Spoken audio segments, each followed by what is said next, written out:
حضرت ابی بن کعب رضی اللہ تعالیٰ عنہ روایت کرتے ہیں کہ رسول اللہ صلی اللہ علیہ وآلہ وسلم نے مجھ سے ارشاد فرمایا،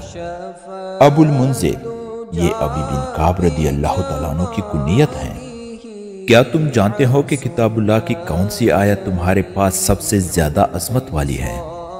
میں نے عرض کیا، اللہ اور ان کے رسول ہی سب سے زیادہ جانتے ہیں۔ نبی کریم صلی اللہ علیہ وآلہ وسلم نے دوبارہ پوچھا، ابو المنذر، کیا تم جانتے ہو کہ تمہارے پاس کتاب اللہ کی سب سے عظیم آیت کون سی ہے؟ میں نے عرض کیا، آیات الکرسی۔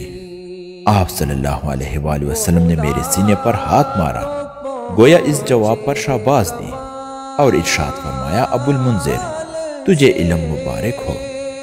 ایک روایت میں آیات الکرسی کے بارے میں فرمایا، قسم ہے اس ذات کی جس کے قبضے میں میری جان ہے، اس آیت کی ایک زبان اور دو ہونٹ ہیں جو عرش کے پائے کے پاس اللہ کی پاکی بیان کرتے ہیں۔ حضرت ابو ہریرہ رضی اللہ تعالیٰ عنہ سے روایت ہے کہ رسول اللہ صلی اللہ علیہ وآلہ وسلم نے ارشاد فرمایا،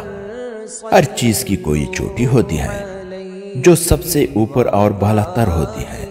اور قرآن کریم کی چوٹی سورہ بقرہ ہے، اور اس میں ایک آیت ایسی ہے جو قرآن شریف کی ساری آیتوں کی سردار ہے، وہ آیات الکرسی ہے۔